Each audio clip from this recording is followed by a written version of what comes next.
Do you work in a team or an independent environment? It was both at the time. You, even as a detective, it's your case and you work it, but sometimes you need assistance from others to do that. And that team might be the medical examiner and the autopsy that came through. It might be the psychologist that backed up and interviewed the child who was sexually assaulted. It might be a child protection team. It might be social services that are involved because it's a dysfunctional family situation that occurred. You're working with attorneys, prosecutors that are working on the case with you, or you're working on their case for them. You're also working with defense attorneys because that's part of your job is they need evidence or they need things. So it's typically a team. Same way in law enforcement, typically you are by yourself, but when you're handling a burglary, you need assistance, and there are two officers, or a fatal accident, or just any accident. So you're always There's always asking, something. there's always something that usually says we'll have to work together to solve this. Yeah, like if you get pulled over, there's gonna be another cop or someone in the car, and it's like that's not really needed. No, it's not, and they're usually bored. And I never did that because if I drive by and see just one police officer behind you, I don't think much. If I see 3 police officers, I start staring and you're embarrassed. Going, why are there 3 here? Yeah. Plus, there's unfortunate, as you've seen the video, there's a mob mentality. When you meet a guy who's by himself, he's probably a very nice person. But when 2 of his friends come over, they play on each other to where sometimes they're not a very nice person. Yeah. They feed on who's going to be more aggressive. They feed on the language. And so there's a better chance that you are abused with 3 officers there than just 1 because of that. Same thing. If I'm a construction worker and you walk by, you're probably not going to have a comment made. But if there are 3 or 4 of us, we're all going to feed on each other, and it's not a good They're thing. like, do this. Yes, and that's not a good thing to do. Yeah. So the more officers that are there, the more there's likely to be a problem. Yeah, and they'll be like, no, write a ticket, and they're Yes. like, no, and they're like, yes, do it. And that's it. And that's where it comes into play. So you're better really just one-on-one than having the other people who are always not a very good influence. And many of them there just because they're bored and they want excitement. Or they see a dead body. Like, it's a fatal accident. Why are you here? You don't need to see this. Nobody needs to see this. Get out of here. I don't need you.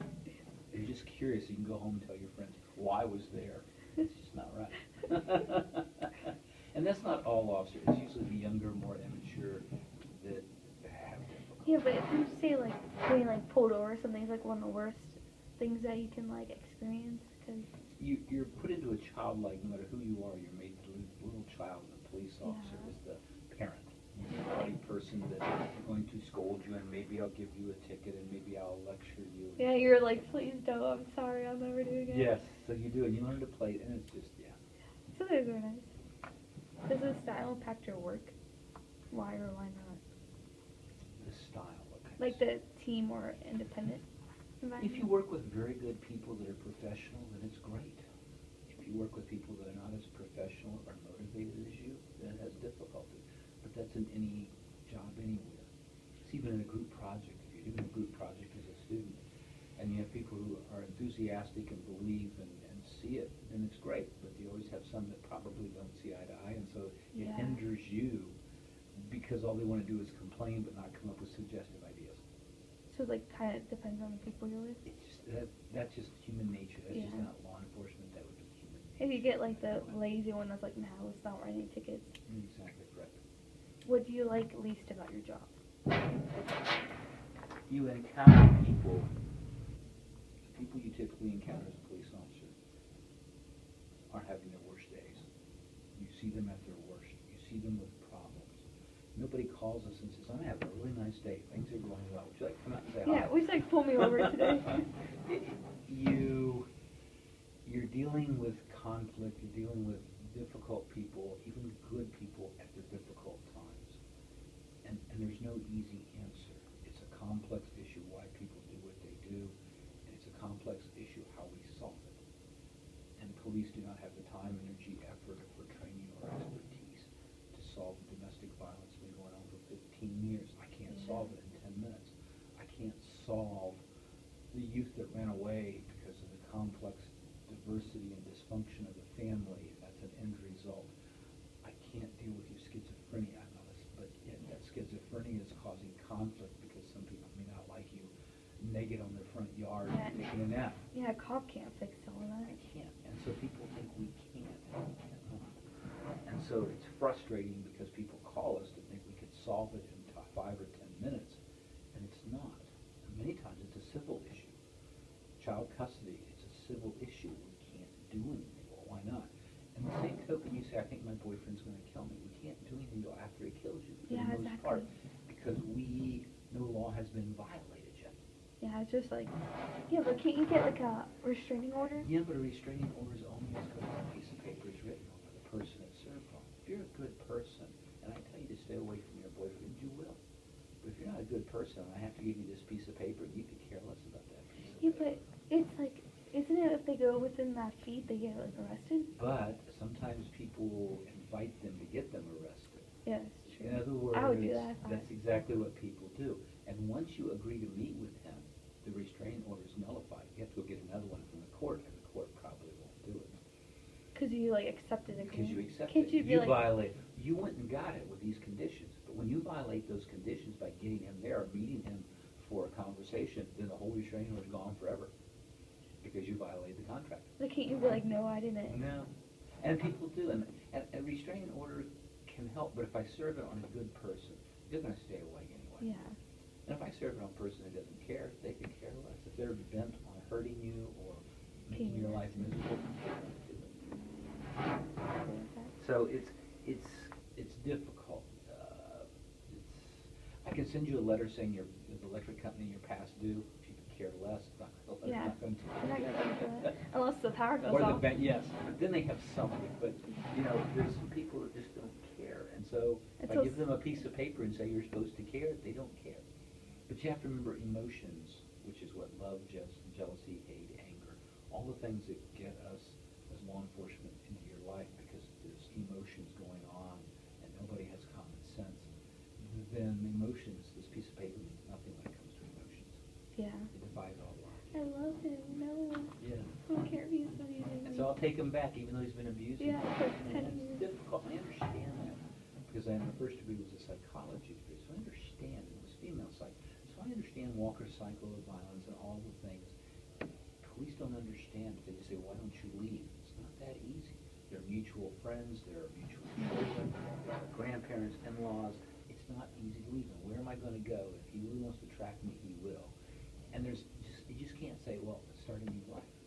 Give me $8 million, you could probably do it. But most people just can't up and move that night. And there's still the emotion of love. There's still all those emotions still there, which override common sense. Is most the of the Walker time. thing the one that you showed us, like, Yeah, the cycle of violence. and they say like sorry, and then they Yeah, do the it I'm again? sorry stage called the reconciliation phase, and it's the worst phase. I mean, but they just, once it starts, it's hard Yeah, to you stop. get it. Like they feed it to them. And we can see that. I mean, and there are some very kind people who just want to keep saving you. And that's nice that they're there, but you can't save that person. But they don't know that they really think that, and so they keep going back or allowing him to come back in because they want to save him. And it's like, or her. I mean, it goes both ways. But emotions can take the best of all of us. What was your major in college? Psychology, then criminology, and graduate school is all criminology too. So criminology looks at why, the theories why people break the law, why we make the laws, and what do we do about it. So criminology is all theory, where most other courses are sort of training with some theory and some history. But criminology is pure theory. Why do we do what we do? In psychology, it's the study of human behavior. In criminology, we try to look at why did someone break a law? Why do we make the laws? Because if we make a bad law, I know why you break it. We made a bad law. And then what do we do about it? So criminology focuses on 3 areas, and psychology is just human behavior. Did you ever picture that this was going to be your job? No, I still don't. No, I always wanted to help people. I mean, it was just something, I think, ingrained in most human beings to try to help others. It's something that just is there. I think poor people are born good, and society's turned them bad. Yeah. But I think people are all just born good. And then my life just took many different directions, and somehow it all worked out well. My mom years ago said one day, she said, "You turned out better than your father and I ever thought." And I said, "Hell, Mom, I turned out better than I thought." So, to be truthful with you, I've been very fortunate, blessed. Decisions have been made. Maybe there's a guardian angel, I don't know. But you know, life has been I'm happy. It just worked out very well. Hard work, education, honesty. Yeah, there are all things we do that sometimes we regret, but overall, it's worked out pretty well. I have nothing to complain about. You got drafted, right? Yeah, That's it was the last year of the draft. Really didn't like it, but I learned and I grew and I was able to use the money to do what called the GI Bill. That allowed me to go to college. I never really wanted to go to college. I was a motorcycle mechanic, racing motorcycles in a motorcycle gang. I didn't want to go to college. College was like, I don't even know that stuff. I mean, it's not, who cares about Western civilization? Yeah. But when you're in the military and you're enlisted, you die. Nobody really cares except your family about the enlisted person. And that's all militaries.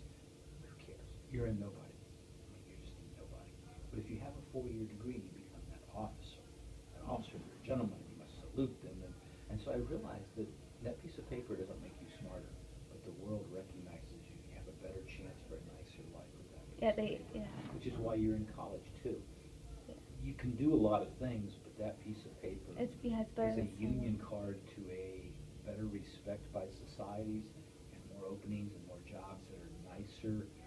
It's nothing wrong with being an electrician, but you don't usually have an air-conditioned office that you can sit in. If you're an engineer, you have the air-conditioned office that you don't have to be out in the storms fixing things. Yeah, you want an engineer with like a degree than one that's like learned at home. And it's just sad that it's that way. Yeah. I have great respect for people who are brilliant. They just didn't have the opportunity to go to college. Yeah. They got married. Their girlfriend was pregnant. They did the right thing.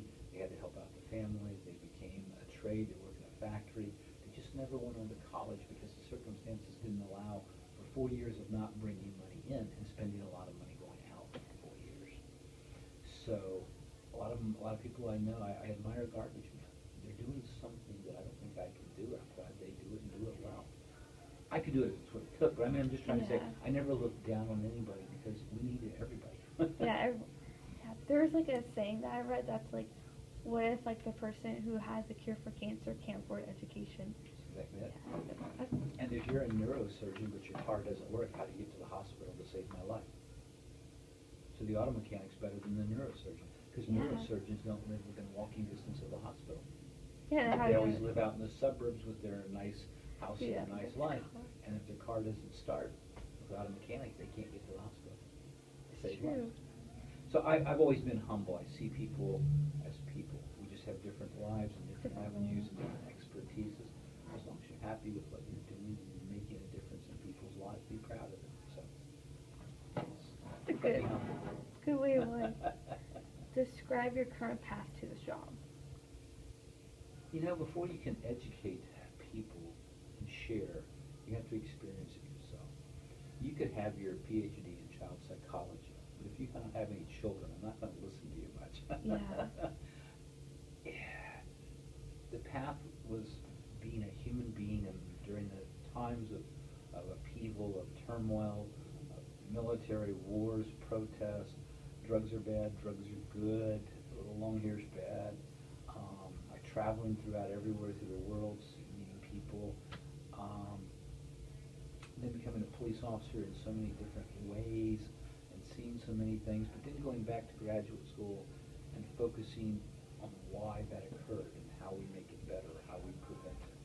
So it was a group called Grateful Dead, and Jerry Garcia was the lead singer. And they have a song, "What a Long Strange Road It's Been." It's the actual title of the song, and it's the key phrase, "What a long, strange road." It spoke to you? It does. If someone, there I was out in Wyoming, and there's a bison, a male bison, all by himself, and he's walking, and I'm out on my motorcycle by myself, you know, nobody around, and he and I just bonded that day. I have no idea why. I mean, it's one of the most. I traveled the world on a motorcycle before I got married, and it was just something with nature.